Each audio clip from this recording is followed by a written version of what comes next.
When we talk about gaming, few consoles in history have defined their generation the way the PlayStation 5 has. Since its launch, the PS5 has become not just a platform for games, but the centerpiece of Sony's entertainment ecosystem. With every new firmware update, Sony has been slowly reshaping how people use their consoles. And now, in 2025, the latest update is one of the most exciting yet. This isn't a small patch. It isn't just a handful of bug fixes. This is a major step forward, both for the PlayStation 5 itself and for the DualSense controllers that have become such an iconic part of the PS5 experience. What makes this update so interesting is that it doesn't just improve things we already have, it points us toward the future.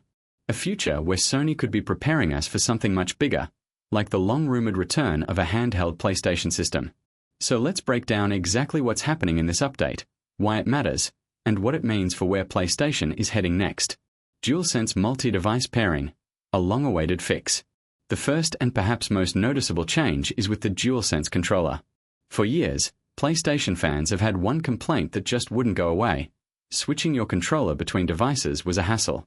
If you wanted to use your DualSense on your PC for Steam games, or on your phone for remote play, you had to unpair it from your PS5 and then repair it with the new device.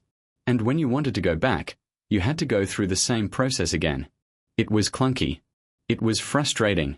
And honestly, it felt outdated, especially compared to how Xbox controllers have handled multi-device pairing so easily for years. With this update, that problem is finally gone. The DualSense can now remember up to 4 devices at once. That means you can set it up to work instantly with your PS5, your PC, your phone, and even another console in your home, all without the constant repairing. The process is simple. You turn off the controller, then hold down the PlayStation button along with one of the 4 action buttons, triangle, circle, square, or cross, for about 5 seconds. The controller flashes, saves the device to that slot, and you're good to go. Each button corresponds to one of the 4 devices, so you always know which one you're switching to. The best part? Switching is instant. No menus, no reconnecting, no delays. Just press the right combo, and you're ready to play.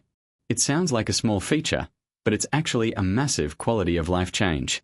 For players who bounce between setups, maybe gaming in the living room on a big TV, then moving to a desk setup with a monitor, then playing on a laptop while traveling, this is a game changer. For streamers and competitive players who need flexibility, it makes life much easier. And for people who also game on PC, it finally puts the DualSense on equal ground with Xbox controllers when it comes to versatility. Power Saver Mode, a glimpse at something bigger. The second major addition is Power Saver Mode. On paper, this feature looks simple. It's designed to let supported PS5 games run in a lower performance mode, reducing power consumption when full strength isn't needed. When activated, an icon shows up in your control center, letting you know the game is running in energy-saving mode. At first, this seems like just another energy-efficient option. But if you look closer, it feels like something more. Because why would Sony introduce a performance throttling feature this late in the PS5's lifecycle? What's the real reason behind this? This is where things get exciting. Industry insiders and analysts believe Power Saver Mode might be more than just an eco-friendly feature. It could actually be a testbed for a future PlayStation handheld. Think about it. If Sony is working on a portable PS5-like device, or even a hybrid system like the Nintendo Switch, it would need the ability to scale performance down to save battery life. That's exactly what Power Saver Mode does. We've already seen this strategy with the Switch, which runs at full power when docked and reduced power in handheld mode. The Steam Deck does the same thing, giving players control over wattage and performance balance. For Sony to build something similar, they would need a system like Power Saver Mode in place. And now, here it is, hidden in a PS5 update in 2025. The timing is also suspicious. Over the past year, reports and leaks have hinted Sony could be preparing a new handheld device, possibly launching by 2026. Not a replacement for the PS5, but something that works alongside it. A true successor to the PSP and PS Vita, but more connected than ever to the PlayStation ecosystem. If that's true, then Power Saver Mode isn't just a small new option. It's a sneak peek at Sony's long-term strategy.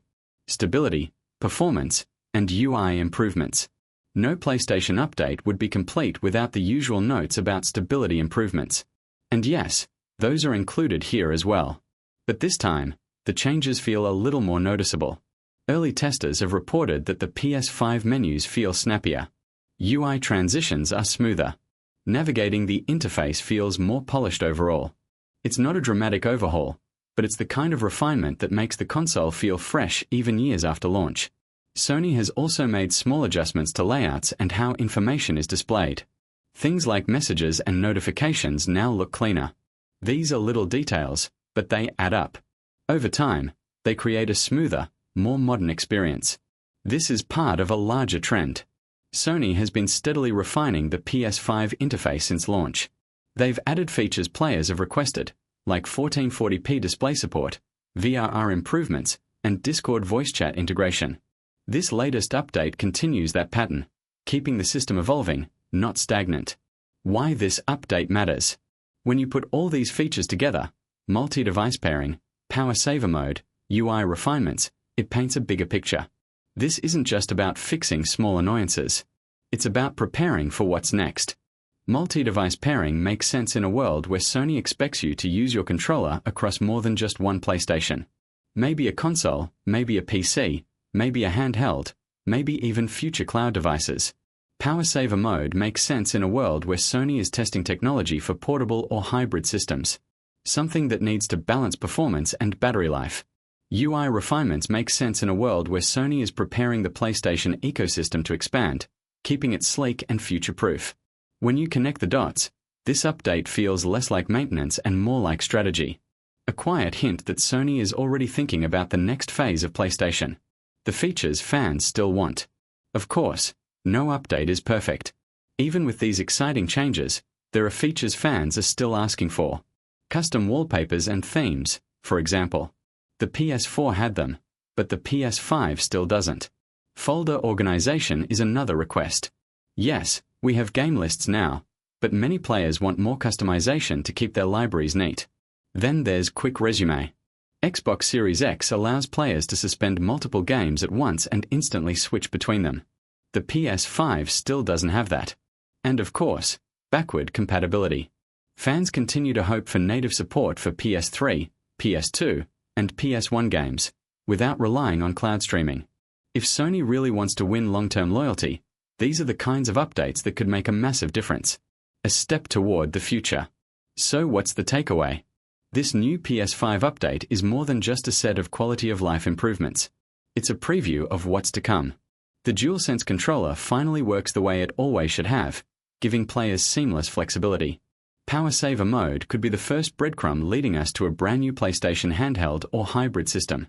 And the stability and UI improvements show that Sony is still polishing the PS5 experience even years into its life cycle. On paper, these changes may look small, but together, they could shape the way we interact with PlayStation hardware for years to come. The real story here isn't just about the features we got, it's about the features they point toward. The next generation of PlayStation, whatever form it takes, is already starting to reveal itself. When we look at this 2025 PS5 update in context, the first thing to realize is how different it feels compared to past updates. For years, PlayStation updates have been mostly routine. They added small quality-of-life features, patched bugs, or slightly polished the interface. Each update was useful, but few felt transformative. Gamers downloaded them, installed them, and moved on. This one is different. It feels like a step into the next chapter of the PlayStation story. To understand why, we need to rewind and ch. Sony has handled updates before. Back in 2021 and 2022, the early updates to the PS5 were all about catching up. Players wanted 1440p support, variable refresh rate, better SSD management. Sony delivered those things slowly, sometimes months after fans had been asking. The updates felt reactive. They were a response to what the community demanded, not a clear sign of future planning. By 2023, we started seeing more ambitious additions like Discord integration. That was a big one, because it showed Sony was finally willing to break out of the closed ecosystem mindset and meet gamers where they already were. But even then, the focus was still on refining the PS5 we already had, not setting up what might come next. The 2025 update changes that.